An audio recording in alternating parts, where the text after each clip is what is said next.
నమస్తే, welcome to Andhraprabha. నారీ శక్తి వందన్. మహిళలందరూ ఎన్నో సంవత్సరాల నుంచి ఎదురు చూసినటువంటి బిల్ ఏమైంది? అసలు నారీ శక్తి వందన్కి ఎక్కడ దెబ్బ పడింది? అమెండ్మెంట్ అయ్యే టైంకి ఎందుకు ఓట్ షేర్ అనేది తగ్గింది? దానికి డీలిమిటేషన్ అటాచ్ చేయడం కారణమా, లేకపోతే విమెన్ రిజర్వేషన్స్ నిజంగానే చేయడం ఇష్టం లేదా? కూటమికి వైసీపీ పార్టీ ఏమైనా సపోర్ట్ చేసిందా? ఆ టైంలో కూటమికి వైసీపీ పార్టీ సరెండర్ అయిందా? ఏపీఐడిసి చైర్మన్ పుణ్యశీల గారు ఉన్నారు, ఆవిడతో మాట్లాడే ప్రయత్నం చేద్దాం. వైసీపీ పార్టీ నుంచి. నమస్తే మేడం. నమస్తే అమ్మా, ఎలా ఉన్నారు? బాగున్నాను. రైట్. సో మొత్తానికి ఇంకా హైదరాబాద్ వచ్చారు. అయితే విమెన్ రిజర్వేషన్ బిల్ పై మీ అభిప్రాయం ఏంటి? ఫస్ట్ ఆఫ్ ఆల్, ఎప్పుడు కూడా జగన్మోహన్ రెడ్డి గారు మహిళలు ఖచ్చితంగా మంచి దశలోకి వెళ్ళాలి, మహిళలు అన్ని రంగాల్లో రాణిస్తున్నట్టు రాజకీయ రంగంలో కూడా రాణించాలి అని ఇప్పుడు మహిళా రిజర్వేషన్ బిల్ అంటున్నారు. కానీ 23లో దీని గురించి మాట్లాడినప్పుడే మేము మహిళా రిజర్వేషన్ బిల్లుకి ఆమోదం తెలపటం జరిగింది. అయితే ఈ రోజున ఇది డీలిమిటేషన్తో ముడిపెట్టి ఒక రాజకీయ చదరంగం ఆడారేమో అనిపిస్తూ ఉంది ఖచ్చితంగా. ఎందుకంటే ఇటు మహిళా రిజర్వేషన్ అంటే ప్రతి ఒక్కళ్ళు కూడా ఒప్పుకోవలసినటువంటి విషయం. 27 సంవత్సరాల కళ. ఆ కళని మరి సాకారం చేసేటటువంటి నేపథ్యంలో ఆ మహిళా రిజర్వేషన్ ఒక్కటే పెట్టుంటే నాకు తెలిసి ఏకగ్రీవంగా తీర్మానం జరిగేదేమో. కానీ దానికి డీలిమిటేషన్ అనేటటువంటి ఒక తోక తగిలించటం వల్ల ఈ రోజున అది అర్థాంతరంగా ఆగిపోవడం అనేది నిజంగా చాలా ఇబ్బందికరమైనటువంటి పరిస్థితిగా అనిపిస్తూ ఉంది. రెండోది, 50% ఎందుకు చట్టం చేయమని మిథున్ రెడ్డి గారు సైతం, మా ఎంపీ ప్రతిపక్ష నేత అక్కడ లోక్సభలో అంత గట్టిగా, అలాగే ఇక్కడ రాష్ట్రంలో ప్రధాన ప్రతిపక్ష నేత, వాళ్ళు అవుననుకున్నా కాదనుకున్నా ప్రజల పక్షాన ప్రజల కోసం నిలబడుతున్నటువంటి వ్యక్తి జగన్మోహన్ రెడ్డి గారే, ఆయనే ప్రతిపక్ష నేత. కాబట్టి ఆయన కూడా మరి 50% ఎంపీలని కనుక పెంచేటటువంటి క్రమంలో అయితే దాన్ని చట్టం చేసినట్టయితే, ఎందుకంటే మనం ప్రత్యేక హోదా టైంలో కూడా మనం చూసాం, రాష్ట్రాన్ని విభజించేటప్పుడు కేవలం మాటల రూపంలో ఒకళ్ళు 5 ఏళ్ళు అన్నారు, ఇంకొకళ్ళు 10 ఏళ్ళు అన్నారు. వెంకయ్యనాయుడు గారు అయితే తిరుపతిలో ఏకంగా ఆ వెంకన్న సాక్షిగా మరి 15 ఏళ్ళు కూడా ఇచ్చేటటువంటి పని చేద్దాం, ఆంధ్ర రాష్ట్ర డెవలప్మెంట్కి శ్రీకారం చూడదామని చాలా గొప్పగా చెప్పడం జరిగింది. కానీ మరి ఆయనైతే ఉపరాష్ట్రపతి అయిపోయి పక్కకి వెళ్ళిపోయారు. కానీ ఇక్కడ ఆంధ్ర రాష్ట్ర పరిస్థితి మాత్రం ఎక్కడ వేసిన గొంగళి అక్కడే అన్నట్టుగా అయిపోయింది. చంద్రబాబు నాయుడిని ఆ టైంలో నమ్మితే ప్రత్యేక హోదా కోసం 4 ఏళ్ల పాటు బీజేపీ చంకనెక్కి 4వ ఏడు ఎంటర్ అవుతోందనంగా యూటర్న్ తీసుకొని 2.5 లక్షల కోట్ల ప్యాకేజీకి ఆయన అమ్ముడుపోయి అదేమన్నా సంజీవనీయ అని కూడా అంటం జరిగింది. అలాంటి అన్యాయం ఈ రోజున డీలిమిటేషన్ ప్రకారంగా దక్షిణాది రాష్ట్రాలకు జరగకూడదు. ఎందుకంటే దక్షిణాది రాష్ట్రాలు మరి సెంట్రల్ గవర్నమెంట్ చెప్పినటువంటి విషయం ఏదైతే ఫ్యామిలీ ప్లానింగ్ అనేది ఉందో దాన్ని ప్రజల్లోకి తీసుకువెళ్ళడంలో 100% సక్సెస్ చేసినాయి దక్షిణాది రాష్ట్రాలు చాలా బాధ్యతగా. కానీ దాన్ని పక్కకి పెట్టేశాయి ఉత్తరాది రాష్ట్రాలు. అయితే మరి ఇప్పుడు 2011 సెన్సస్ ప్రకారమైనా 2026 సెన్సస్ ప్రకారమైనా గనక ఎంపీల విభజన గనక జరిగితే ఖచ్చితంగా దక్షిణాది రాష్ట్రాలకి అన్యాయం జరిగేటటువంటి పరిస్థితి అయితే మాత్రం ఖచ్చితంగా ఉంది. దీన్ని మహిళా రిజర్వేషన్కి ముడిపెట్టడం అనేది లోగుట్టు పెరుమాళ్ల కెరుక అంటారు చూసారు. అంటే డీలిమిటేషన్కి వైసీపీ పార్టీ వ్యతిరేకమా? డీలిమిటేషన్కి వైసీపీ పార్టీ వ్యతిరేకమా అంటే ఏ రకంగా చెప్పాలి అంటే, మరి డీలిమిటేషన్కి న్యాయబద్ధంగా చేసేటటువంటి డీలిమిటేషన్కి వైసీపీ పార్టీ వ్యతిరేకం కాదు. కానీ ఇక్కడ లోటుపాట్లు ఖచ్చితంగా ఉన్నాయి. అదే మిథున్ రెడ్డి గారు కూడా ఎక్స్ప్లెయిన్ చేసింది. యాజ్ పర్ సెన్సస్ ప్రకారం అయితే ఖచ్చితంగా దక్షిణాది రాష్ట్రాలకి అన్యాయం జరిగి తీరుతుంది. అదే ఈ రోజున నిన్న జగన్మోహన్ రెడ్డి గారు ట్వీట్ రూపంలో గణాంకాలతో సహా చాలా పరిపక్వంతో కూడినటువంటి నాలెడ్జ్తో ఆయన ట్వీట్ చేస్తే అదే ట్వీట్ని కాపీ పేస్ట్ రాయిళ్ళు మరి టీడీపీకి సంబంధించినటువంటి ఎంపీస్ చేశారు. అలాంటప్పుడు విమెన్ రిజర్వేషన్స్లో భాగంగా డీలిమిటేషన్ని కూడా యాడ్ చేసినప్పుడు ఎందుకు ఓట్ చేసింది వైసీపీ పార్టీ? కానీ మేము మహిళా రిజర్వేషన్కి మేము ఓట్ చేస్తూ మా వాయిస్ని మేము చెప్పటం జరిగింది. అక్కడ మా వాళ్ళు కేవలం 4. మా 4 గొంతుకే గొప్ప ఆయుధంగా అక్కడ మేము మిథున్ రెడ్డి గారి ద్వారా ప్రత్యేక హోదా విషయంలో మేము మహిళా రిజర్వేషన్ బిల్లుకి మేము ఆమోదం, మేము ఇప్పుడేంటమ్మా 23లోనే మేము ఆమోదం తెలపటం జరిగింది బిల్లుకి. అయితే కానీ డీలిమిటేషన్లో ఉన్నటువంటి లోటుపాట్లన్నిటినీ కూడా మా నాయకుడు జగన్మోహన్ రెడ్డి గారు, మరి లోక్సభ ప్రతిపక్ష నేతగా ఉన్నటువంటి అపోజిషన్ లీడర్గా ఉన్నటువంటి మిథున్ రెడ్డి గారితో చాలా చక్కగా మరి ఆంధ్ర రాష్ట్రం యొక్క స్థితిగతుల్ని, అలాగే దక్షిణాది రాష్ట్రాల యొక్క స్థితిగతుల్ని కూడా చాలా చక్కగా ఎక్స్ప్లెయిన్ చేయటం జరిగింది. ఏదైనా ఒక పని చేస్తున్నాము అంటే దానిలో లోటుపాట్లు, లోగుట్టులు ఉండకూడదు. ఖచ్చితంగా అది అందరికీ ఉపయోగపడే విధంగా ఉండాలి. మరి ఓట్ చేసేటప్పుడు మీకు తెలియదా డీలిమిటేషన్కి, అదే విమెన్ రిజర్వేషన్ బిల్ అనేది డీలిమిటేషన్కి యాడ్ చేసి ఇది ముందుకు తీసుకెళ్తున్నారు అని చెప్పేసి, మరి అట్లాంటప్పుడు నారీ శక్తి వందన్ మహిళలు ఇప్పుడు మీరు కూడా ఎంతో ఆశగా ఎదురు చూసి ఉంటారు. ఎందుకంటే విమెన్ రిజర్వేషన్స్ అనేది వస్తే మాత్రం చాలా మంది ఆడవాళ్ళు ఇటు పొలిటికల్గా కూడా ముందుకు రానిచ్చే అవకాశాలు ఇప్పుడు అంటే ఇదంతా రాజకీయ నిరుద్యోగమే కదా. వరకు చాలా మంది ఎందుకు సపోర్ట్ చేశామో కూడా చెప్తున్నాం వినండి. 2026 సెన్సస్ కంటే కూడా 2011 సెన్సస్ ద్వారా కొంచెం గుడ్డిలో మెల్లగా మనకి ఎంపీల స్థానాలు కోల్పోనటువంటి పరిస్థితి. కాబట్టి 2011 ద్వారానే ఇప్పుడు బీజేపీ వాళ్ళు, అంటే సెంట్రల్లో ఉన్నటువంటి కేంద్ర ప్రభుత్వం ఏదైతే ఉందో 2011 ద్వారా చేస్తానంటోంది. కాబట్టి దాని ద్వారా కొద్దిలో కొద్ది మేలు, తద్వారా మహిళా రిజర్వేషన్ కూడా అమలయ్యేటటువంటి పరిస్థితి రెండూ కూడా ఉండడం అనేది మరి అపోజ్ చేసినటువంటి రాష్ట్రాలు కూడా ఆలోచించుంటే బాగుండేది అని చెప్పని చాలా క్లియర్గా చెప్పారు జగన్మోహన్ రెడ్డి గారు. అర్థమవుతుందా ఇప్పుడు నేను చెప్పేది? ఎందుకంటే 26 ద్వారా చేస్తే పూర్తిగా లేదు, అక్కడ వాళ్ళు మేము ఇచ్చిన దానిలో సవరణలు కూడా ఉన్నాయి. అది యాక్చువల్గా ఆమోదంతో పాటు సవరణ అది గుర్తుపెట్టుకోండి. ప్రతి ఒక్కళ్ళ సలహాలు కూడా తీసుకునేటటువంటి చర్చతో కూడినటువంటి కన్క్లూజన్కి రావాల్సినటువంటి బిల్ అది. సో అందుకే అక్కడ అంతమంది వాళ్ళ యొక్క గళాలు విప్పటం జరిగింది. అక్కడ మహిళలకి ఇవ్వడం అనేది ప్రతి ఒక్కళ్ళు యాక్సెప్ట్ చేస్తున్నటువంటి విషయం. కానీ అది 23లోనే అసలు యాక్చువల్గా చేసేసి ఉంటే అసలు అప్పుడే అయిపోయేది అసలు వాస్తవంగా. కానీ ఈ రోజున దాన్ని డీలిమిటేషను పైగా 2011 సెన్సస్తో కానీ 2026 సెన్సస్తో కానీ చేస్తాము అని చెప్పటం అనే దానిలో మరి చాలా ఇబ్బంది వస్తోంది. అలా కాకుండా అన్ని రాష్ట్రాలని ఈక్వల్గా 50% పెరిగే విధంగా గనక చట్టం చేసి ఆ సవరణలో ఈ సెన్సస్ ప్రకారంగా కాకుండా 50% పెంపుదల ప్రతి రాష్ట్రానికి అంటూ గనక సవరణ చేసి ఇది చేసుంటే బాగుండేది అనేది మా సవరణ కూడా తీసుకుంటారు అనేటటువంటి విషయంలో. ఎందుకంటే కంప్లీట్గా ఓట్ చేయకుండా ఉన్న మహిళా రిజర్వేషన్ని మేము మొదటి నుంచి సపోర్ట్ చేస్తున్నటువంటి పరిస్థితి మేము. ఓకేనా? మహిళలు బాగుండాలి, మహిళలకి పెద్దపీట వేయాలి. ఆల్రెడీ జగన్మోహన్ రెడ్డి గారు 19 to 24లో ఇప్పుడు ఇది బిల్లు రూపంలో వచ్చింది. కానీ ఆయన ఆ టైంలో నామినేటెడ్ పోస్టుల్లో కానీ చట్టసభల్లో కొంతమేర ఇవ్వడం కూడా జరిగింది. క్యాబినెట్లో 4 ఆడవాళ్ళకి మేజర్ పోస్టులు ఇవ్వటం జరిగింది. డిప్యూటీ సీఎంస్ పదవులు కావచ్చు, అదేంటి 2 మహిళలు హోమ్ మినిస్టర్స్ కావచ్చు, అలాగే మెడికల్కి సంబంధించి విడుదల రజనీ గారు కావచ్చు, టూరిజంకి సంబంధించి రోజా మ్యామ్ కావచ్చు, 4 మహిళలకి చాలా ఇంపార్టెంట్ రోల్స్ ఇచ్చారు. ఏదో పిచ్చి శాఖలు అయితే ఇవ్వలేదు. అలాగే మహిళా శిశు సంక్షేమ శాఖ మంత్రిగా ఉషశ్రీ చరణ్ గారు. ఈ రకంగా ఎవరెవరికి ఏ రకంగా ఇవ్వాలో మహిళలకు అక్కడ పెద్దపీట వేయటం జరిగింది.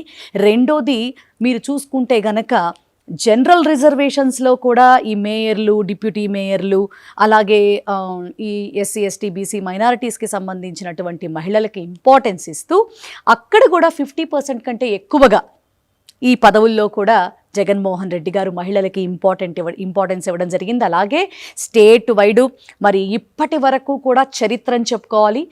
బీసీ కార్పొరేషన్స్ 136 తేలితే అందులో నామ్స్ ప్రకారంగా కార్పొరేషన్లు వైజ్గా ఇవ్వగలిగినవి 59 కార్పొరేషన్లు. ఆ కార్పొరేషన్లన్నిటికీ కూడా గుర్తించి చైర్మన్లుగా అవకాశం ఇచ్చి గౌరవం కల్పించి అందులో కూడా మళ్ళీ 50% లేడీస్కే ఇచ్చినటువంటి ఘనత జగన్మోహన్ రెడ్డి గారు.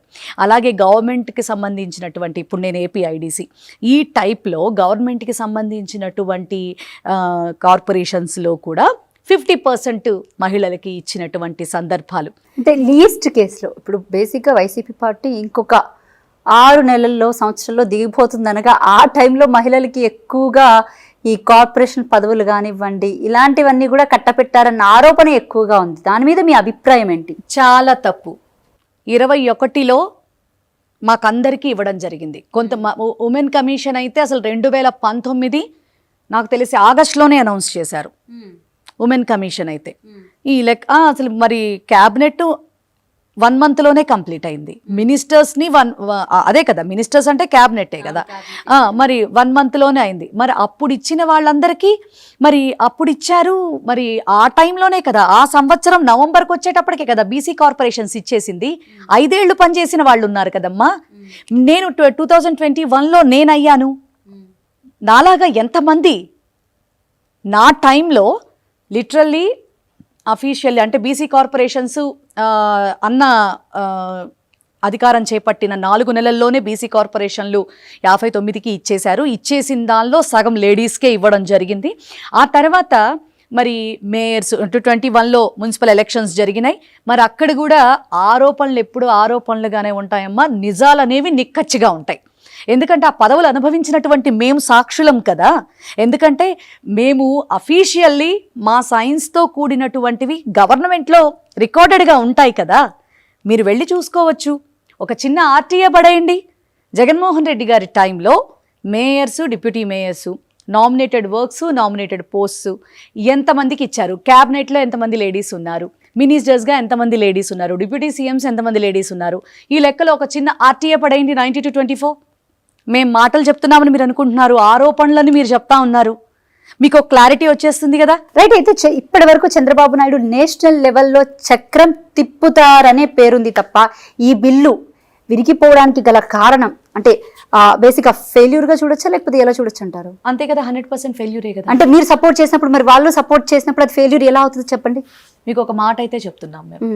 మాకు వచ్చేటప్పటికి 4 ఎంపీలు, వాళ్ళకు వచ్చేటప్పటికి 21 మంది ఎంపీలు ఉన్నారు వాళ్ళకి, లిటరల్లీ నాకు తెలిసి. సో 21 మంది ఎంపీలు ఎక్కువ, మా ఎంపీలు ఎక్కువ, 4 కదా మేముంది. మా గొంతుక మేము మహిళా రిజర్వేషన్కి ఎప్పుడూ కూడా సపోర్టే అని చెప్పని మేము ఒక విధానంలోనే ఉన్నాను. మా మాటల్లో ఏ రోజు తప్పులు, తడకలు, లేకపోతే 2 నాలుకల ధోరణులు మా దగ్గర ఉండవు. వీళ్ళు మరి ఏ రకంగా ఇప్పుడు కూటమిలో భాగస్వామ్యంగా ఉన్నారు కదా, వాళ్ళు చేస్తున్నటువంటి అన్యాయం వీళ్ళకి తెలీదా? వీళ్ళు 21 మంది ఉన్నారు, ఈ రకంగా చేస్తే ఎట్లా అని చెప్పని వాళ్ళు ఎందుకు క్వశ్చన్ చేయాల? కనీసం వాళ్ళ వాయిస్ ఎందుకు వినిపించలా?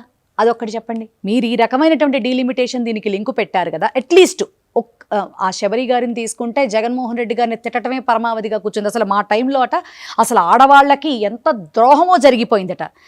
ఇదే హైదరాబాద్లో దిశ ఇష్యూ జరిగితే మా నాయకుడు పక్క రాష్ట్రంలో జరిగిందని వదిలేయకుండా మా రాష్ట్రంలో దిశ యాప్ తీసుకొచ్చాడు, దిశ పోలీస్ స్టేషన్లు పెట్టాడు, మహిళా పోలీసింగ్ పెట్టాడు. మా టైంలో దేశవ్యాప్తంగా 2022లో ఐ థింక్ 21లోనో పోలీసింగ్ వ్యవస్థకి అసలు నిజంగా నెంబర్ 1 ర్యాంకింగ్ వచ్చింది. అలాగే దేశవ్యాప్తంగా 2nd పొజిషన్లో నిలబడింది. అలాగే 59 స్కర్చ్ అవార్డ్స్ కూడా రావటం జరిగింది పోలీస్ వ్యవస్థలో. మరి ఏ రకంగా మా టైంలో అన్యాయాలు జరిగినాయి? లైవ్లో ఒక మీడియా సాక్షిగా దిశ యాప్ ఎంత అద్భుతంగా పనిచేస్తుందో కూడా మేము ఆ రోజు చూపించడం జరిగింది. అంటే అమ్మాయిలు మిస్ అయ్యారన్న ఆరోపణలు మరి ఏ రకంగా తీసుకుంటారు మీరు? పచ్చబద్దాలు. ఈ కూటమిలో సంబంధించినటువంటి చంద్రబాబు నాయుడు గారు కానీ, ఆయనకి భజన చేసేటటువంటి పవన్ కళ్యాణ్ గారు కానీ కేవలం ఎలక్షన్స్ స్టంట్ లాగా మాత్రమే వాళ్ళ నోటికొచ్చినన్ని మాటలు మాట్లాడారు. సేమ్ మళ్ళీ వాళ్ళ ఫస్ట్ అసెంబ్లీ సెషన్లోనే కేవలం 46 కేసులు నమోదైనాయి. ఆ 46లో కూడా లిటరల్లీ 39 కేసెస్కి మా పిల్లలు ట్రేస్ అవుట్ అవడం జరిగింది. మిగతావి పరిగణలో తీసుకుని చేస్తున్నారు. 39, 40 కూడా నిజమే అని వాస్తవంగా ఒప్పుకుంటున్నారా? ఏంటది అవి 46 కేసెస్ కూడా అవి వెనక్కి తెప్పించేశారు. మిస్సింగ్ అయిన కేసులు అవి ఎవరో ఇప్పుడు వాళ్ళు చెప్పినట్టుగా వాలంటీర్లు ఏదో డేటా ఇవ్వటం వల్ల ఎవడో తీసుకెళ్ళిపోతే ఏదో జరిగిపోతే అది ఉమెన్ ట్రాఫికింగ్ కాదండి. ఇంట్లో పిల్లలు ఆ తల్లిదండ్రుల మీద అలిగో లేకపోతే వాళ్ళ మనసులకు కష్టమేసో లేదా యంగ్స్టర్స్గా ఉన్నటువంటి పిల్లలు మైనారిటీ తీరి పెళ్ళిళ్ళు చేసుకోవడానికో ఈ రకమైనటువంటి కొన్ని సిచ్యువేషన్స్లో బయటికి వెళ్ళిన సందర్భాల్లో వాళ్ళని మళ్ళీ ట్రేస్ అవుట్ చేసి వెనక్కి అప్పగించినటువంటి పరిస్థితులే తప్ప ఉమెన్ ట్రాఫికింగ్ కాదు. విమెన్ ట్రాఫికింగ్ నిజంగా జరగకపోతే ఎందుకు మరి కొంతమంది వైసీపీ కార్యకర్తల్ని జైలుకి తీసుకెళ్తారు, జైల్లో పెట్టారు? అంటే దాదాపు 1.5 పాటు జైల్లో ఉండాల్సినటువంటి పరిస్థితులు ఎందుకు నెలకొన్నాయి? మీకు ఒక్కటే మాట చెప్తా ఉన్నా, పచ్చి అబద్ధాలతో ఏదైనా చెయ్యొచ్చు. కూటమి అదే నిరూపిస్తా ఉంది. డ్రగ్స్తో పట్టుబడినటువంటి ఎంపీ పుట్టా మహేష్ యాదవ్ గారికేమో స్టేషన్ బెయిల్ ఇచ్చారు. అరవ శ్రీధర్ బారిన పడినటువంటి హర్షవీణ రోడ్డు మీద ఆ అమ్మాయిని కొడితే ఆ తాతంశెట్టి నాగేంద్ర గారికి కూడా స్టేషన్ బెయిల్ ఇవ్వటం జరిగింది. అదే మా నాయకుడు జగన్మోహన్ రెడ్డి గారి పుట్టినరోజుకి కోణ్ణి కోస్తే రోడ్ల మీద కాళ్ళ మీద తన్ని రోడ్ల మీద నడిపించి వాళ్ళేదో నక్సలైట్ల లెవెల్లో మరి జైళ్లలో పెట్టడం జరిగింది. మీరు ఏ రకంగా మాట్లాడగలుగుతారు? అఫీషియల్లీ అసెంబ్లీలో ఉమెన్ ట్రాఫికింగ్ జరగలేదు అని చెబితే ఏ రకంగా ఉమెన్ ట్రాఫికింగ్ జరిగిందని అన్యాయంతో కూడినటువంటి చర్యలు వీళ్ళు రెడ్ బుక్ రాజ్యాంగంలో రాస్తున్నారు. అన్యాయంతో కూడినటువంటి అపనిందలు వైఎస్ఆర్సీపీని టార్గెట్గా చేసి ఆడుకుంటున్నారు. నిజంగా చెప్పండి, వాస్తవంగా చెప్పండి, నిజంగానే ఏపీలో రెడ్ బుక్ రాజ్యం వెళుతుందా? ఖచ్చితంగా రాజ్యం వెళ్తోంది. ఇది మీరు నమ్మినా నమ్మకపోయినా ఆంధ్ర రాష్ట్రంలో ప్రతిరోజు జరుగుతున్నటువంటి అరాచకం అన్నమాట. ప్రతిరోజు ఏం అరాచకాలు జరుగుతున్నాయి? మీకు 2 ఇన్సిడెంట్లు ఈజీగా చెప్తాను. మా నాయకుడు అంబటి రాంబాబు గారిని తీసుకోండి, అలాగే ఈ మా జగన్మోహన్ రెడ్డి గారి పుట్టినరోజు టైంలో పాపం ఆ పిల్లలు మా వైసీపీ కార్యకర్తలు కోడిని కోసుకుని భోజనాలు పెట్టుకుంటూ ఉంటే వాళ్ళేదో తప్పు చేశారని వాళ్ళ విషయం తీసుకోండి. అలాగే సోషల్ మీడియాలో సుధారాణి అనే అమ్మాయిని ఆడపిల్ల అని కూడా చూడకుండా 60 రోజుల పాటు జైల్లో ఉంచినటువంటి ఘనత ఈ కూటమి ప్రభుత్వాన్ని. ఏంటి మీరు చెప్తారు? ఎంత దారుణంగా బిహేవ్ చేస్తున్నారో మీకు తెలుసా? అంటే అధికారం చేతిలోకి వస్తే ఇటు జోగి రమేష్ గారు వాళ్ళ ఇంటి మీద కానీ అంబటి రాంబాబు గారు, అసలు జోగి రమేష్ గారి ఇంటి మీద అయితే నిజంగా పెట్రోల్ బాంబుతో అసలు ఆ ఇంటిని ఏ రకంగా, ఇంట్లో మనుషులు ఉన్నారు, ఆడవాళ్ళు ఉన్నారు, అసలు ఒకళ్ళ ఇంటి మీదకి ఆ రకంగా వెళ్తుంటే అసలు అందులో బాధాకరమైనటువంటి విషయం ఏంటంటే అసలు అంబటి రాంబాబు గారు ఇష్యూ తీసుకున్నా, జోగి రమేష్ గారు ఇష్యూ తీసుకున్నా పోలీసు వారు అక్కడ ఉండటం ఏమిటో నాకు అర్థం కావట్లా. యాజ్ పర్ లా పోలీసు వారి చేతిలో మాత్రమే లాఠీ ఉండవలసినటువంటి సిచ్యువేషన్ అసలు పార్టీ నాయకుల చేతుల్లోకి ఎందుకు వస్తున్నాయి? అసలు వాళ్ళ అలాంటి వ్యక్తులు రోడ్ల మీద కనపడతా ఉంటే పోలీసులు అరెస్ట్ చేయకుండా ఎందుకు ఊరుకుంటున్నారు? ఎందుకు సపోర్ట్ చేస్తున్నారు? ఇది రెడ్ బుక్ రాజ్యాంగం కాదా? చెప్పండి. ఒక పక్క నుంచి వైసీపీ వాళ్ళు కూడా వాళ్ళ నిరసన వ్యక్తం చేస్తున్నారు కదా. ఒక్క మాట చెప్తున్నా, పచ్చ మీడియా ఏదైతే ఉందో మా మీద ఎంత వివక్షత కొనసాగుతుందో మీకు చెప్తా. ఏబిఎన్ రాధాకృష్ణ ఇటీవల ఎంత దారుణంగా తను చేసినటువంటి వ్యాఖ్యలున్నాయో, వీకెండ్ కమెంట్స్లో కొత్త పలుకులు అంటూ ఒక దరిద్రపు పలుకులతో వచ్చినటువంటి ఆ వ్యక్తి మరి మీడియా ముందుకెళ్ళి కేవలం మా వాళ్ళు ప్లకార్డ్స్తో, మీరు ఆ విజువల్స్ కూడా మీరు ఆల్ మీడియాస్లో మీరు చూడొచ్చు, జస్ట్ ప్లకార్డ్స్ పట్టుకొని గట్టిగా అడిగి నువ్వు బయటికి రా, నీకు మేము సమాధానం చెప్తాం అని స్లోగన్స్ ఇచ్చినందుకు ఇక్కడ హైదరాబాద్లో ఉన్నటువంటి పోలీసులతో కూడా కూటమి వాళ్ళ అరాచకం చేయించారు. ఇక్కడ కూడా మరి ఏ రకంగా చెప్పాలా? ఎలా ఒప్పుకుంటారు? పక్క రాష్ట్రం వాళ్ళు వచ్చి ఇక్కడికి ధర్నాలు, దీక్షలు, నిరసనలు వ్యక్తం చేస్తామంటే ఎలాంటి ఇన్ఫర్మేషన్ లేకుండా వచ్చి ఒక మీడియా హౌస్ ముందు ధర్నా చేయడం ఎంతవరకు ప్రాపర్గా కరెక్ట్? మీరు చెప్పండి. మీరు ఇదే సాక్షి ఆఫీస్ ముందుకి, సాక్షి ఆఫీస్ కూడా ఉంది కదా, ఆ సాక్షి ఆఫీస్ దగ్గరికి టీడీపీ వాళ్ళు వెళ్ళి ఏ రకంగా ఆ విజువల్స్ తీసుకోండి. ఇదే టీడీపీ వాళ్ళు డెక్కన్ క్రానికల్ ఆఫీస్ మీద ఏ రకంగా అటాక్ చేశారో చూడండి. అర్థమవుతుందా? ఇక్కడ మహాన్యూస్కి సంబంధించినటువంటి వ్యక్తి అడ్డదిడ్డాలుగా మాట్లాడితే మీడియా సంస్థ మీదకి ఇక్కడ లోకల్ తెలంగాణ వాళ్ళు ఏ రకంగా బుద్ధి చెప్పారు చెప్పండి.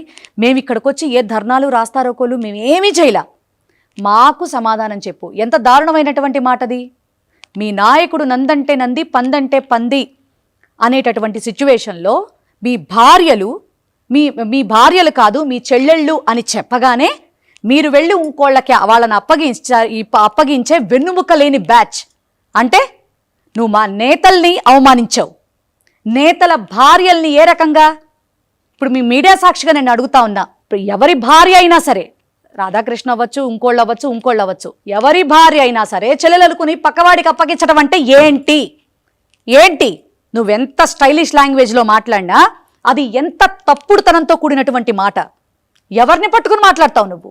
ఏ అండదండలు చూసుకుని మాట్లాడుతున్నావు నువ్వు? నీకు చంద్రబాబు నాయుడు గారు నీకు ఎంత అండదండగా ఉంటే మాత్రం సిగ్గు శరం లేకుండా మీడియా విలువలు దిగజార్చేసి నువ్వు ఒక జర్నలిస్ట్వా, నువ్వు ఒక ఎడిటర్వా, నువ్వు ఒక పత్రికకి నువ్వు ఒక అధినేతవా? ఏ రకంగా సైకిల్ వేసుకుని తిరిగేవాడివి ఈ రోజున ఒక ఛానల్కి అధినేతవి ఏ రకంగా అయ్యావు? ఇప్పుడు నీ ఆస్తులు ఎంత ఆలోచించాలి కదా. రాష్ట్రంలో రెడ్ బుక్ రాజ్యాంగం నడుస్తోందా నడవట్లేదా మీరు చెప్పాలా? సాక్షి ఆఫీసు తగలబెట్టేసేంత పని చేశారు. అది అటాక్ కాదా? టీడీపీ వాళ్ళ మీద కేసులు ఉన్నాయా? కొమ్మినేని గారికి ఏ సంబంధం లేదు. ఆ రోజు డిస్కషన్లో కృష్ణరాజు గారు అనేటటువంటి ఆయన మరి అమరావతికి చుట్టుపక్కల ప్రాంతాల్లో ఉన్న పరిస్థితుల్లో హెచ్ఐవి కేసెస్ నమోదవుతూ ఉన్నాయి, కొంచెం పరిశీలనలోకి తీసుకోవాలి అన్న మాటకి అసలు టీడీపీ వాళ్ళు దానికి అనకూడని మాట యాడ్ చేసేసి ఆ మాట వైఎస్ఆర్సీపీ అనేసింది, లేకపోతే సాక్షి మీడియా అనేసింది, జగన్మోహన్ రెడ్డి అనేశాడు అని మాకు ఆపాదిచ్చేసి ఎంత ఓవర్ యాక్షన్ చేశారంటే ఆల్మోస్ట్ సాక్షి ఆఫీసు మొత్తాన్ని ధ్వంసం చేశారు. ఆ విజువల్స్ కూడా మనం చూడొచ్చు. అంటే మేము వచ్చి ధర్నా చేస్తేనేమో దాడా, మీరొచ్చి రాళ్ళు రప్పలతో ఇష్టం వచ్చినట్టు బద్దలు కొట్టేసేసి ఆ గేట్లు ఎక్కేసి ఇష్టారాజ్యంగా అసలు మీరు ఆ విజువల్స్ చూస్తే మీకు కనపడుతుంది. దాన్ని దాడనక నిరసన అంటారా? మేము నిరసన చేస్తేనేమో దాడా? ఎంతవరకు న్యాయం? రైట్. అయితే పులివెందులో కానివ్వండి, లేకపోతే కుప్పంలో కానివ్వండి, మహిళలు ఎక్కువగా ఉన్నటువంటి పరిస్థితులు కనపడుతున్నాయి. దాని మీద మీ అభిప్రాయం ఏంటంటే, ఒకవేళ విమెన్ రిజర్వేషన్ ఈ రోజు హోల్డ్ పడినప్పటికీ కూడా ఇంకొక సంవత్సరం తర్వాత అయినా కూడా అది అమలయ్యే అవకాశాలు కనిపిస్తూ ఉన్నాయి. సో ఏం చెప్తారు మీరు? అసలు ఉమెన్ రిజర్వేషన్ అమలైతే చట్టసభల్లోకి స్త్రీమూర్తి వెళ్ళడం అనేది చాలా సంతోషించాల్సినటువంటి విషయం. అన్ని రంగాల్లో స్త్రీమూర్తి ఏ రకంగా ఎదుగుతోందో రాజకీయంలో కూడా ఆ విధంగా ముందుకు రావటం అనేది ఒక శుభ పరిణామం. ఆ పరిణామాన్ని మేము ఎప్పుడూ స్వాగతిస్తూ ఉన్నాం.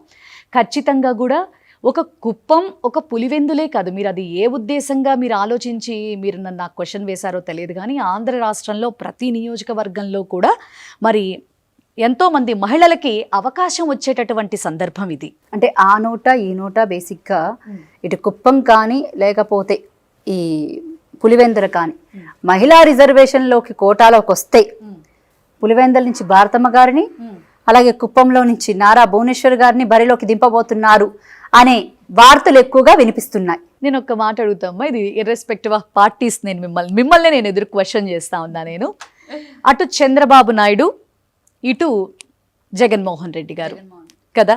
జగన్మోహన్ రెడ్డి గారు అసలు ఈ 33% రిజర్వేషన్ వస్తుందా రాదా అని తెలియక ముందే ఆయన టైంలో ఎంతో చేసి చూపించాడు. ఆ చేసి చూపించిన వ్యక్తికి ఆయన టైంలో భారతమ్మ గారిని ఒక నియోజకవర్గం నుంచి నిలబెట్టడం ఆయనకి పెద్ద ఇబ్బందా?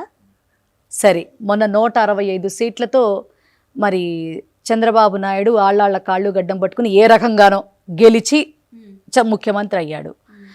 ఆ మనిషికి భువనమ్మ గారినో లేకపోతే నారా బ్రాహ్మణి గారినో ఎక్కడో ఒక నియోజకవర్గంలో నిలబెట్టడం పెద్ద విశేషమా? దీనికి రిజర్వేషనే కావాలా? కాదమ్మా. రాష్ట్రంలో ఉన్నటువంటి రాజకీయంగా ఎదుగుతున్నటువంటి ప్రతి మహిళకి వచ్చేటటువంటి అద్భుతమైనటువంటి అవకాశం ఇది. ఈ అవకాశం ఖచ్చితంగా 27 సంవత్సరాల కళ. ఈ కళ ఇందాక మీరు అన్నారు, ఈరోజు కాకపోతే రేపైనా అది ఖచ్చితంగా అమలు అవుతుంది అని. అమలు అవ్వాలని మనస్ఫూర్తిగా కోరుకుందాం. యాజ్ ఏ ఉమెన్ మీరైనా నేనైనా ఎవరి రంగంలోనైనా వాళ్ళు ముందుకెళ్లాలని మనస్ఫూర్తిగా కోరుకుంటారు. రిజర్వేషన్ బిల్ కానీ ఒకవేళ పాస్ అయితే ఫర్దర్గా ఫ్యూచర్లో మీరు ఎమ్మెల్యే కింద పోటీ చేసే అవకాశాలు ఉన్నాయి? మీకు టికెట్ వస్తుంది అసలు వైసీపీ పార్టీ నుంచి? మా నాయకుడు ఎలా చెప్తే అలా వింటాను, మా నాయకుడు ఎలా చెబితే అలా వింటాను. నాకంటూ కొన్ని అర్హతలు ఉన్నాయని నేను నమ్ముతున్నాను. సో ఆ ఇదిలో మా అన్న నన్ను పిలిచి అమ్మ ఇది అంటే అది చేయడానికి నేను సిద్ధంగా ఉన్నా. సదా మా జగన్మోహన్ రెడ్డి గారికి నేను ఎప్పుడూ విధేయురాలని. ఇప్పటి వరకు కూడా పార్టీకి అంతే లాయల్గా పనిచేసుకుంటూ వచ్చాను. ఆ టైం ఎప్పుడు ఎవరి టైం ఎలా ఉంటుందనేది మనం ఏమీ చెప్పలేం, భవిష్యత్తు మనం చూడలేం. కాబట్టి మహిళా రిజర్వేషన్ అనేది అమలైతే గాడ్ ఈస్ గ్రేట్, చూద్దాం. ఒక్కసారి ఈ విషయాలన్నీ పక్కన పెడితే వైసీపీ పార్టీ 2019 నుంచి 2024 వరకు కూడా ఈ మహిళకి అంటే ఒక్క 4 మహిళలకి మంత్రి పదవులు కట్టబెట్టడం విషయం పక్కకు పెడితే, కొంతమందికి కార్పొరేషన్ చైర్మన్ల విషయం కూడా పక్కన పెడితే, ఇంకా అసలు ప్రజలకి ఏం చేశారు ఆయన, ముఖ్యంగా మహిళలకి ఏం చేశారు ఆయన కదా? రాష్ట్రంలో ఆయన చేపట్టినటువంటి నవరత్నాలు అనేది మీరు తీసుకుంటే అందులో పెన్షన్స్ కానివ్వండి, పెన్షన్స్లో ఎంతమంది మహిళలు ఉన్నారో మీరు చూసుకోవచ్చు. అలాగే 31 లక్షల మందికి ఇళ్ల పట్టాలు ఇచ్చినటువంటి సందర్భం. ప్రతి ఒక్క మ్యాక్సిమం మహిళల పేరు మీదే మరి ఆ యొక్క ఇళ్ల స్థలాలు అనేవి రిజిస్ట్రేషన్ చేసి అందించినటువంటి నేపథ్యం. జగనన్న తోడు రూపంలో చిన్న చిన్న చిరు వ్యాపారస్తుల్ని కూడా ముందుకు నడిపించినటువంటి పరిస్థితి. అలాగే 45 సంవత్సరాలు నిండినటువంటి ప్రతి ఒక్క స్త్రీమూర్తికి కూడా మరి 60 సంవత్సరాల లోపు ఉన్న వాళ్ళకి మరి సంవత్సరానికి 18,000 రూపాయలు ఇచ్చినటువంటి పరిస్థితి. అలాగే ఇక అన్ని రకాల సెగ్మెంట్స్లో కూడా ఎలా చూసుకున్నా కూడా మహిళలకి ఆయన చేసింది అంతా ఇంత కాదు. బేసికల్గా అమ్మఒడి, అంతకు మించి నాడు నేడు కింద విద్యని వైద్యాన్ని కూడా అరచేతుల్లో పెట్టాడు ప్రజలకి. అందులో ఆడ మగ అని తేడా ఏముంది? ముఖ్యంగా అమ్మఒడి తీసుకుంటే ఒక సాధారణమైనటువంటి అమ్మకి ఈ రోజుల్లో, ఎందుకంటే ఇప్పటికీ కూడా భర్తలు పట్టించుకొని భార్యలు సొసైటీలో చాలామంది ఉన్నారు, వాళ్ళకి జగన్మోహన్ రెడ్డి గారి అమ్మఒడి ఎంతో అండగా నిలబడింది. నాడు నేడు ఎంతో అండగా నిలబడింది. ఎందుకంటే పుట్టిన దగ్గర నుంచి అలాగే 60వ ఏట పెన్షన్ తీసుకునేంత వరకు కూడా జగన్మోహన్ రెడ్డి గారు ప్రతి వయసులో కూడా, మీరు విద్యా దీవెన, వసతి దీవెన, మీరు ఏదన్నా తీసుకోండి, ఫీజు రియంబర్స్మెంటు, ఇవన్నీ కూడా మెడికల్ కాలేజెసే తీసుకొచ్చాడా, మెడికల్ సీట్సే తీసుకొచ్చాడా, ఏ రకంగా ప్రతి ఒక్కటి కూడా ప్రజలకు ఉపయోగపడేలా ఈ నవరత్నాలు తప్ప ఇంకా వేరే డెవలప్మెంట్ ఏది లేదా? 2014 నుంచి 19 మెడికల్ కాలేజెస్ విషయం కొన్ని పూర్తి అవ్వలేదని చెప్పేసి అధికారికంగా టీడీపీ వాళ్ళు చెప్తున్నటువంటి మాట. ఈవెన్ వాళ్ళ గణాంకాలు కూడా తీసి మాట్లాడతామని చెప్తున్నారు. వాళ్ళకి గణాంకాలతో మాట్లాడేటటువంటి దమ్ము ధైర్యం అయితే లేదు. మీ మీడియా సాక్షిగా చెప్తా ఉన్నా, గణాంకాలతో పర్ఫెక్ట్గా అది రూలింగ్లో ఉన్నా అపోజిషన్లో ఉన్నా మాట్లాడగలిగినటువంటి సమర్థుడు కేవలం జగన్మోహన్ రెడ్డి గారు మాత్రమే. 17 మెడికల్ కాలేజీలకి అప్రూవల్ మా టైంలో మేమే తీసుకొచ్చాం. 5 మెడికల్ కాలేజెస్ మా టైంలో మేమే పూర్తి చేశాం కంప్లీట్లీ. ఈ మహానుభావుడు అధికారంలోకి వచ్చిన తర్వాత మరి 2 తపాలుగా 50 సీట్లు మెడికల్ కాలేజెస్కి సంబంధించి సీట్లు ఇస్తామంటే వద్దు అని లెటర్ రాసినటువంటి మహానుభావుడు చంద్రబాబు నాయుడమ్మ. ఏ లెక్కలో ఆయన మెడికల్ కాలేజెస్ విషయంలో ఆయన నిబద్ధతతో ఉన్నాడు? పీపీపీ తీసుకొస్తానని ఏ రకంగా చెప్తాడు? మా నాయకుడు జగన్మోహన్ రెడ్డి గారు రాష్ట్ర వ్యాప్తంగా అసలు దీన్ని ఒక దుమారల్లా పైకి లేపి ప్రజల పక్షాన అండగా నిలబడి, ఎవరైనా గనక వస్తే దీనిలోకి ఆప్షన్లోకి గనక ఎవరైనా కాంట్రాక్టర్స్ గనక వస్తే గనక దాన్ని మీ సంగతి మాత్రం మేము వచ్చిన తర్వాత ఖచ్చితంగా మళ్ళీ వాటిని గవర్నమెంట్లోకి విలీనం చేసేసి ప్రతి రూపాయి కూడా తిరిగి మళ్ళీ గవర్నమెంట్కి కట్టేలా చూస్తామని ఆయన వార్నింగ్ ఇచ్చిన తర్వాత కదా ఎవరు కూడా ఇంతవరకు పార్టిసిపేట్ చేయనటువంటి పరిస్థితి. అలాగే ఇప్పుడు నిన్నగాక మొన్న మీరు చూసారు జువ్వెల దిన్నె కూడా మా టైంలోనే 95% కంప్లీట్ అయిపోయింది కాబట్టే కదా వాళ్ళు రావటంతోనే ఆగస్టు నెల 30వ తారీఖు 2024లో మరి వాళ్ళు జూన్ 4వ తారీఖున గద్దెనెక్కారమ్మా. జగన్మోహన్ రెడ్డి గారి టైంలో ఆల్మోస్ట్ కంప్లీట్ అయిపోయింది కాబట్టే కదా వాళ్ళు 2 నెలల టైంలో ఇవ్వగలిగారు. అంటే ప్రధాని మోదీ జాతికి అంకితం చేశారు జువ్వెల దిన్నె హార్బర్ని. ఈ రోజుకి వాళ్ళకి ఏమీ చేయటం లేదు చంద్రబాబు నాయుడు గారు. దాన్ని కూడా పీపీపీ మోడ్లో ఇవ్వడానికి ప్రయత్నం చేస్తూ ఉన్నారు. దాన్ని కూడా అడ్డుకుంటామని మా జగన్మోహన్ రెడ్డి గారు మొన్న వెళ్ళి వాళ్ళకి భరోసా ఇవ్వటం జరిగింది. మేము అధికారంలోకి వస్తే 20,000 మందికి ఉచిత బోట్లు ఇస్తానని చెప్పడం జరిగింది. అక్కడ అన్ని ఫెసిలిటీస్ ఇది చేస్తే ఎక్కడ జగన్మోహన్ రెడ్డి గారికి పేరు వచ్చేస్తుందో అని మత్స్యకారులకి అన్యాయం చేయటం కరెక్టా? మెడికల్ కాలేజెస్ని కంటిన్యూ చేస్తే జగన్మోహన్ రెడ్డి పేరే నిలబడుతుంది అని అవి పీపీపీలోకి ఇచ్చేస్తాను అని చెప్పటం కరెక్టా? ప్రజలకు అన్యాయం చేయటం కరెక్టా? పైగా 2 ఏళ్ల పాటు గవర్నమెంట్ నుంచి వాడు ప్రైవేటు వాడు అన్నీ మెయింటైన్ చేసుకోవాలా?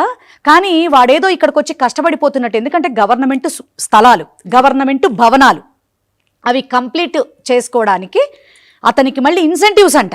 ఏంటి, 2 సంవత్సరాల పాటు గవర్నమెంట్ జీతాలే ఇస్తారట స్టాఫ్ మొత్తానికి కూడా. ఏ రకంగా ఇది న్యాయం? ఎవరి డబ్బులు అప్పచెప్తారు చెప్పండి? జగన్మోహన్ రెడ్డి గారిలో నీతి ఉంది, నిజాయితీ ఉంది, నిబద్ధత ఉంది. ప్రజలకి ఆయన 5 ఏళ్ళు కూడా ప్రతి క్షణం కూడా చాలా నిజాయితీగా పనిచేశారు. ఈరోజు విషయం చెప్తా ఉన్న గ్రౌండ్ లెవెల్లో చంద్రబాబు నాయుడు వాళ్ళు జగన్మోహన్ రెడ్డి గారి కంటే ఎక్కువ చేసేస్తామని నమ్మబలికి అధికారంలోకి వచ్చి ఈరోజు మా నెత్తిన నిప్పులు పోస్తా ఉన్నారు. పవన్ కళ్యాణ్ ఆడపిల్లలకు అన్యాయాలు జరుగుతుంటే ఏ మూలన దాక్కుంటున్నాడు? లోకేష్ యువగళం అంటూ మా దగ్గరికి వచ్చి సంవత్సరానికి 4 లక్షల ఉద్యోగాల చప్పున 5 ఏళ్లలో 20 లక్షల ఉద్యోగాలు ఇస్తానని ఇప్పటికి 2 ఏళ్లు గడిచిపోతున్నా ఇవ్వలేని పక్షంలో నిరుద్యోగ భృతి ప్రతి నెల మేము వచ్చిన 100 రోజుల్లోపే అందరినీ గ్యాదర్ చేసుకొని లిస్టులు 3 నెలల లోపు నుంచే మరి ఖచ్చితంగా నిరుద్యోగ భృతి కూడా ఇస్తానని చెప్పడం జరిగింది. ఈ లెక్క ఇప్పటి వరకు ఆడబిడ్డ నిధి ఇవ్వాల, దాన్ని కూడా P4 అంటూ మరి దాటవేసే ప్రయత్నం. మొన్న వాహన మిత్ర ఇచ్చారు. లోకేష్ గారే చెప్పారు 13 లక్షల మంది ఉన్నారు అని చెప్పని. మా నాయకుడు ఇచ్చాడు జగన్మోహన్ రెడ్డి గారు. కానీ వీళ్ళు 3 లక్షల మందికి ఇచ్చారు. రైట్. అయితే ఒకటి చెప్పండి, ఇప్పుడు ఈ రిజర్వేషన్ వల్ల మహిళలకు ఎలాంటి మేలు జరుగుతుందని మీరు అనుకుంటున్నారు? అంటే నిరుద్యోగ భృతి మహిళలకి ఈ రాజకీయ నిరుద్యోగ భృతి భర్తీ చేయడం అనుకోవచ్చా దీన్ని? ఖచ్చితంగా అమ్మా. ఎందుకంటే ఇప్పటి వరకు కూడా మహిళలకి అంటే చట్టపరమైనటువంటి ఇంతమందికి ఇచ్చి తీరాలి అనేటటువంటి ఒక చారిత్రాత్మకమైనటువంటి నిర్ణయం చట్టం రూపంలో రాకపోవడం వలనే మరి మహిళలకి ఇప్పటి వరకు కూడా ఆ యొక్క వెనకబాటు అనేది రాజకీయంలో మనకి కనపడతా ఉంది. ఈ రిజర్వేషన్ వల్ల ఏంటంటే చాలా నిబద్ధతతో చాలా ధైర్యంగా కూడా మహిళలు ధైర్యంగా అది ఒక హక్కుగా అడుగు వేయటానికి అవకాశం ఉంటుంది. ప్రజాసేవలో కూడా మేం తక్కువ కాదు అని చెప్పడానికి ఎంతో ఇదిగా ఉంటుంది. అప్పుడు ముఖ్యమంత్రులు కూడా పెరుగుతారేమో, అది కూడా గుర్తుపెట్టుకోండి. రైట్. అయితే ఇంకొన్ని క్వశ్చన్స్ ఇంకా రాష్ట్రానికి సంబంధించి కొన్ని మీ దృష్టికి తీసుకురావాలనుకుంటున్నాను. మీకు ఎలాగో తెలిసే ఉంటుంది, బట్ మీ అభిప్రాయం కూడా తెలుసుకోవాలని చెప్పేసి ఒకటి. అయితే నారా లోకేష్ గారికి రీసెంట్గా ఇటు టీడీపీ పార్టీ పగ్గాలు అంటే టీడీపీ పార్టీ ప్రెసిడెంట్ చేయడం జరిగింది. దాని మీద మీ అభిప్రాయం ఏంటి? ఎస్ వర్కింగ్ ప్రెసిడెంట్ ఇచ్చారు. ముందు వాళ్ళ పార్టీ అది అంటే వాళ్ళ పార్టీ అంటే వాళ్ళది కూడా కాదు, వాళ్ళ తాత పార్టీని పాపం వాళ్ళ నాన్న నాకు లాక్కుంటే యాక్చువల్గా దానికి రావాల్సిన పదవా మీరు చెప్పండి? ఒరిజినల్గా ఎవరికి రావాలి? బాలకృష్ణ గారికి, ప్రస్తుతం ఉన్నటువంటి బాలకృష్ణ గారికి రావాలి అట్లీస్ట్.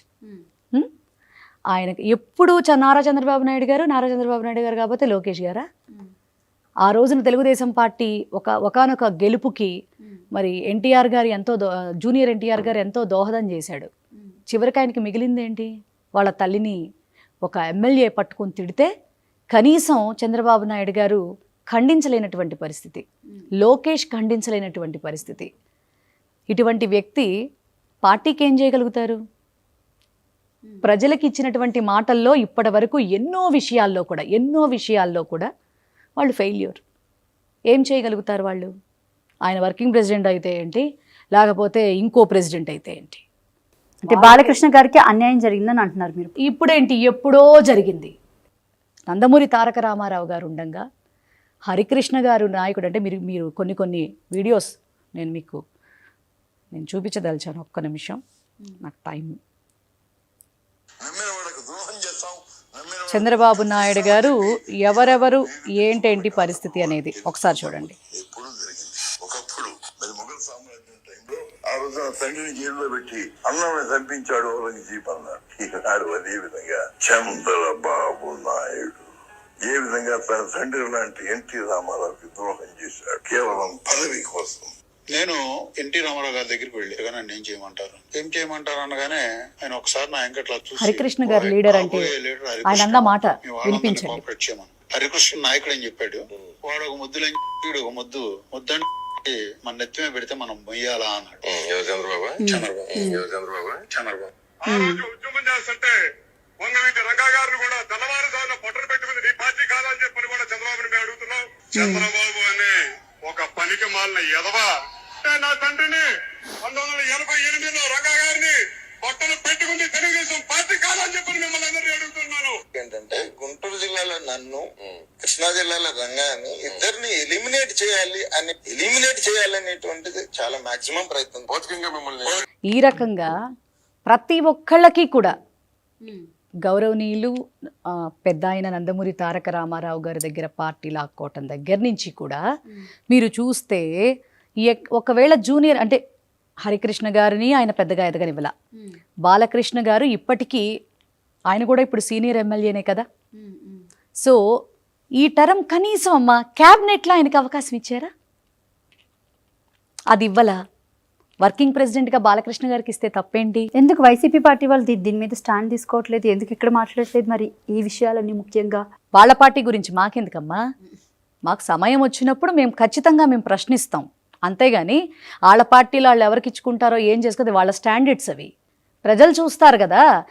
ఇప్పుడు దీన్ని బట్టి చంద్రబాబు నాయుడు గారి దగాతనం ఏంటో, ఆ కుటుంబానికి ఇప్పటి వరకు చేసుకొస్తున్నటువంటి పరిస్థితులు ఏంటో మీరు ఇప్పుడు పురంధరేశ్వరి గారి భర్త గారు రీసెంట్లీ దక్కుపాటి వెంకటేశ్వరరావు గారు ఏమన్నారు? నా తోడల్లుడు ఒక వింత జీవి అన్నారు.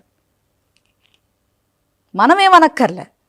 ఇప్పుడు లైవ్లో మీరు దేవినేని నెహ్రూ గారు కానీ, రాధాబాబు గారు కానీ, షర్మిలమ్మ గారు కానీ, ఇదే పవన్ కళ్యాణ్ గారు నా తల్లిని తిట్టావు చంద్రబాబు నాయుడు, లోకేష్, నేను మిమ్మల్ని క్షమించను అన్నారు. మరి షర్మిల గారు కూడా రీసెంట్గా మావిగన్ విషయంలో, ముఖ్యంగా మావిగన్ మచిలీపట్నం, విజయవాడ, గుంటూరు, నీ జీవితంలో ఎప్పుడు అంటే నీ బ్రతుకంతా గన్లు గొడ్డలేనా అని చెప్పేసి అని కొన్ని మాటలు అంటే ప్రెస్ మీట్ పెట్టి మాట్లాడడం జరిగింది. దానికి మీ సమాధానం ఏంటి మేడం? రక్తబంధం అంటే విలువ పాడు లేని ఒక వ్యక్తి గురించి ఇంట్లో తేల్చుకోవలసినటువంటి విషయాలకి రాజకీయ రంగు పులివి బయటికొచ్చి అసలు ఆ రక్తబంధానికి ఉన్న విలువ తీసేటటువంటి వ్యక్తికి ఏమని పేర్లు పెట్టాలో కూడా తెలియడంలే. ఆమె పేరుకి ఆడమనిషి అయితే అవ్వచ్చు. మీరు నమ్మరు, మొన్నటి వరకు కూడా మేము జగనన్న చెల్లెలుగానే, రాజశేఖరయ్య బిడ్డగానే వారిని చూసాం. మేము చాలా గౌరవించాం. మాకెందుకులే, అది కుటుంబ సమస్య అనుకున్నాం. కానీ జగన్మోహన్ రెడ్డి గారు ఒక కుటుంబానికి చెందిన వ్యక్తి కాదు. 1,40,00,000 మంది హృదయంలో కొలువై ఉన్నవాడు అని మీరు చెప్పుకోవడమేనా, లేకపోతే ప్రజలు చెప్తున్న మాట ఇది? మా 40% షేర్ చెప్తుంది. మా మాటలు ఎప్పుడు అబద్ధాలుగా ఉండవు. అది 40% షేర్ వస్తే 11 సీట్లకే కైవసం కావడం మరి ఏ రకంగా ఇదంతా? లోగుట్టు పెరుమాళ్ళ కిరక అని చెప్పాం కదా. ఈవీఎం వాళ్ళు కూడా మాట్లాడేస్తే ఎట్లా? అదంతా మొన్న పరకాల ప్రభాకర్ గారు ఎంత బాగా వివరించడం జరిగింది. ఈ రోజున ఆ మీనా గారు ఇంతవరకు మరి మా పార్టీ తరపున వేసినటువంటి కేసు మీద ఇంతవరకు మళ్ళీ మరి ఆయన ఎందుకు అప్పీల్కి వెళ్ళట్లేదు కదా. కాబట్టి ఇప్పుడు జరుగుతున్నటువంటి సత్యాలు వీళ్ళు ఎట్లా గెలిచారో ఏంటో ఆంధ్ర రాష్ట్ర ప్రజలకి ఎప్పుడో విదితమైందమ్మా. ఒక్కటైతే చెప్తా ఉన్నా, వంశపారంపర్యంగా అంటే ఒక జనరేషన్ నుంచి ఇంకో జనరేషన్, ఇంకో జనరేషన్ నుంచి ఇంకో జనరేషన్ అంటగా ఆయన జనరేషన్లో పెద్ద ఆయన్ని వంచాడు, తర్వాత బాలకృష్ణ గారిని వంచాడు, హరికృష్ణని వంచాడు. ఆ తర్వాత తన కొడుకు కోసం జూనియర్ ఎన్టీఆర్ గారిని ఉపయోగించుకున్నంతసేపు ఉపయోగించుకొని ఆయన గనక వస్తే అసలు అతని టాలెంట్ ముందు లోకేష్ ఎక్కడ పనికొస్తాడు? మా అంబేద్కర్ జిల్లా కోనసీమలో జరుగుతున్నటువంటి వివాదం మీకు ఆల్రెడీ మీ దృష్టికి వచ్చే ఉంటుంది. అయితే జడా శ్రవణ్ కుమార్ రోజు మార్చి రోజు ప్రెస్ మీట్ పెట్టడం అందరికీ తెలిసిందే. ముఖ్యంగా అయితే జడా శ్రవణ్ కుమార్కి వైసీపీ పార్టీ ఏమైనా సపోర్ట్ చేస్తుందా? కేవలం రామాలయం విషయంలో రఘురామకృష్ణరాజు ఇంత ఫైట్ చేస్తుంటే ఎందుకు అంటే ఈ విషయంలో వైసీపీ పార్టీ స్టాండ్ ఏంటి? బేసిక్గా ఒక్క మాట అయితే చెప్తానమ్మా, నేను స్టాండ్లు వాటికి ఇస్త్రీలు నేను అవి మాట్లాడట్లేదు. కానీ ఒక్కటైతే చెప్తా, ఏ రాజకీయ నాయకుడైనా మా నాయకుడిలా అన్ని మతాలు నావే, నేను అందరి వాడినే అని చెప్పగలిగిన వాడు నిజమైన ప్రజానాయకుడు. ఒక మతానికి ఇంకొక మతానికి ముడిపెట్టి తమాషాలు చూసి ప్రజల మధ్య విద్వేషాలు రెచ్చగొట్టి ఈ రకంగా చేసేటటువంటి వ్యక్తుల్ని ప్రజానాయకులు అనరు, ప్రజా కంటకులు అంటారు. అంటే రఘురామకృష్ణరాజుది తప్పంటారా మీరు? అమ్మ ఒక మాట చెప్తున్నా, అయోధ్య టైంలో కోర్టు నుంచి ఒక క్లియరెన్స్ వచ్చేంత వరకు కూడా ప్రధానమంత్రి మోదీ గారే ఆ స్థలానికి వెళ్లకుండా చాలా జాగ్రత్తలు తీసుకున్నటువంటి వ్యక్తి. భారతదేశంలోనే కాదు, ఒక దేశ ప్రధానిగా ఎక్కడికైనా వెళ్ళగలిగినటువంటి సమర్థుడు ఆయన. కానీ వెళ్ళకూడదు అని చెప్పిన తర్వాత ఆయన వెళ్ళారా? ఎక్కడైనా ఇబ్బందులు క్రియేట్ చేశారా? కొన్ని ప్రొహిబిటెడ్ ఏరియాస్ ఉంటాయమ్మా, ఆ ఏరియాస్లోకి ఒక ప్రజాప్రతినిధిగా నువ్వేమీ సాధారణ పౌరుడివేం కాదు, ఎంతోమంది ప్రజల ఓట్లతో గెలిచి ఒక విఐపి స్థానాన్ని సంపాదించుకున్నటువంటి వ్యక్తివి నువ్వు కొన్ని మెయింటైన్ చెయ్యాలి కదా. అక్కడికి వెళ్ళి నువ్వు గొడవలు రేపడం ఏంటి? పైగా వాళ్ళు నా మీదకి వచ్చారని చెప్పిన మాట్లాడటం ఏంటి?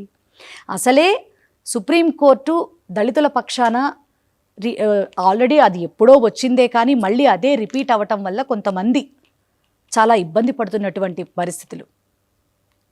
ఈ లిబరేషన్ పార్టీ అని చెప్పని విజయ్ కుమార్ గారు మొన్న విశ్లేషణ కూడా ఇవ్వడం జరుగుతోంది. కేవలం ఏ మతస్థుడైనా తన ఇష్టం వచ్చినట్టు వేరే మతాన్ని ఫాలో అవ్వటం వేరు, ఆ మతాన్ని స్వీకరించటం వేరు. ఆ స్వీకరించడానికి ప్రూఫ్స్, కొన్ని నార్మ్స్ ఉన్నాయి యాజ్ పర్ గవర్నమెంట్.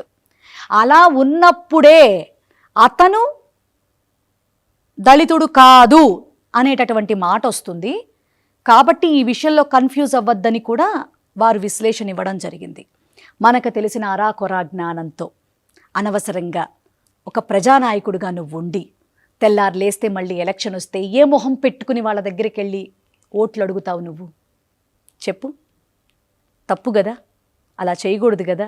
ఇంకొక పాయింట్ మీరు అన్నారు వైఎస్ఆర్సీపీ జడా శ్రావణ్ గారికి. అమ్మ అంటే న్యాయం మాట్లాడితే జడా శ్రావణ్ గారికి మేమే సపోర్టు. జనసేన నుంచి బయటకు వచ్చేసినటువంటి ఇద్దరు మహిళలు, రజనీ గారు, ఇంకొక ఆవిడెవరో ఉన్నారు శ్రీదేవి గారు సంథింగ్, ఆవిడికి మేమే సపోర్టు. అంటే ఇంకా ఏ పార్టీలోంచి ఎవరు బయటకు వచ్చేసినా మేమే సపోర్ట్ అమ్మ. రీసెంట్ నిన్న చూసాం కదా, కోనేటి ఆదిమూలం గారి వాళ్ళ అబ్బాయి బండబూతులు తిట్టి మా డబ్బులు మాకు ఇచ్చేసేయండి, మేము ఈ పార్టీలో ఉండం, మాకు చాలా అన్యాయం జరుగుతోంది అని చెప్పారు.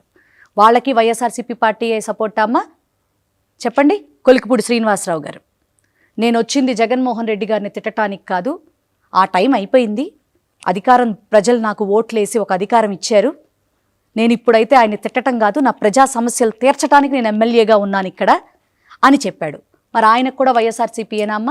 అంటే అసలు ఎక్కడ పురుగు చచ్చినా లేదు, లేకపోతే ఎక్కడ ఏ మూల ఏం జరిగినా అన్నిటికీ జగన్మోహన్ రెడ్డి గారిని అంటగట్టుకుని మన యొక్క ఫెయిల్యూర్ని ఒప్పుకోలేక 24 గంటలు జగన్మోహన్ రెడ్డి గారి మీద పడి ఏడవటం అనేది ఈ కూటమికి ఫ్యాషన్ అయిపోయింది. ఒక మాట చెప్తా ఉన్నా, ఇప్పటి వరకు 22 నెలల్లో 3,30,000 కోట్ల రూపాయల అప్పు చేసి రాష్ట్రాన్ని ఏం చేద్దామనుకుంటున్నారో కూడా ఆంధ్ర రాష్ట్ర ప్రజలకి ఈ రోజున అర్థం కావడంలే. అర్థమవుతోందమ్మా? 5 సంవత్సరాల్లో జగన్మోహన్ రెడ్డి గారు కరోనా ఉన్న టైంలో కూడా జీడిపి రేట్స్ గొప్పగా మెయింటైన్ చేసి ఎక్కడా కూడా రాష్ట్రం యొక్క స్థితిగతులు తప్పిపోకుండా 5 సంవత్సరాల పాటు 3,30,000 కోట్ల అప్పు చేస్తే విధ్వంసం అన్నారు. 22 నెలల్లో వీళ్ళు చేసిన 3,30,000 కోట్లకి ఏమని పెట్టాలి? అమరావతిని పెట్టాలా చెప్పండి? లేకపోతే మావిగన్ పెట్టమంటారా?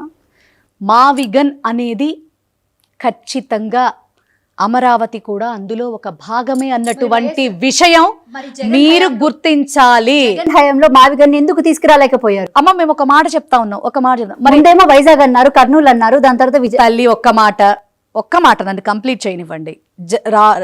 చంద్రబాబు నాయుడు గారు కూడా అమరావతి పేరు చెప్తున్నాడు, కానీ ఇండస్ట్రీస్ అన్నీ వైజాగ్ వైపు ఎందుకు చూస్తున్నాయి? దానికి మీరు సమాధానం చెప్పండి, మిగతా వాటికి నేను చెప్తా. మా నాయకుడు వైజాగ్ని ఇండస్ట్రీస్ హబ్ అనో, కర్నూల్ని జ్యుడిషియరీ హబ్ అని చెప్పి మరి ఆయన చేయగలిగినటువంటి డెవలప్మెంట్ అంతా చేసుకుంటూ వస్తే బాగుండేదేమో. ఆయన ఎప్పుడు చెప్పారు, మేము అమరావతికి వ్యతిరేకం కాదు, అమరావతి పేరు మీద జరుగుతున్నటువంటి స్కామ్లకి వ్యతిరేకం అని చెప్పని మొన్న కూడా వారు అదే చెప్పడం జరిగింది. అలాగే గవర్నమెంట్ తరపున ఉన్నటువంటి భూముల్లో డెవలప్ చేయండి, ప్రజల మీద ఇబ్బంది ఉండదు, 3 పంటలు పంటే భూముల్ని నాశనం చేయకండి, రైతు కడుపు కొట్టకండి అని చెప్పటం జరిగింది. అర్థమైందా? పంటలు పండే భూముల్ని సర్వనాశనం చెయ్యకూడదు అన్నటువంటి ఉద్దేశంలో ఆయన స్టాండ్ బైగా ఉన్నటువంటి ఆ నిశ్చల స్థితిని ప్రజలు అపార్థం చేసుకున్నారు. ఖచ్చితంగా ఇప్పుడు చెప్తా ఉన్నాడు, ఈ మావిగన్ అనేది వెల్ డెవలప్డ్ ఏరియా, 110 కిలోమీటర్ల విస్తీర్ణంలో మరి చాలా త్వరగా, చాలా తక్కువ టైంలో, చాలా తక్కువ డబ్బుతో, ఎవరిని ఏమార్చకుండా కళ్ళ ముందు కనపడేటటువంటి అద్భుతమైన గ్రోత్ ఇంజన్ మా నాయకుడు చెప్పినట్టు. దీనిలోనే అమరావతి కూడా ఖచ్చితంగా లొకేట్ అయి ఉంటుంది. ఖచ్చితంగా మా నాయకుడు 29లో భగవంతుడి ఆశీస్సులతో, ప్రజల ఆశీస్సులతో ఆయన ముఖ్యమంత్రి అయితే అమరావతి రైతులకి కూడా న్యాయం జరిగే దిశగా ప్రణాళికలు వేస్తాడు. అలాగే మావిగన్ని కూడా చాలా గొప్పగా డెవలప్ చేసి చూపించడంలో జగన్మోహన్ రెడ్డి గారి ముద్ర ఏంటో ఆ రోజున చూస్తారు. Right, thank you ma'am, thank you so much. So ఇది మొత్తానికైతే నారీ శక్తి వందన్ మీద మనం లైవ్ డిస్కషన్ పెట్టాం. సో మొత్తానికైతే వైసీపీ పార్టీ వాళ్ళ అభిప్రాయం కూడా తెలుసుకునే ప్రయత్నం చేసాం. Right, thank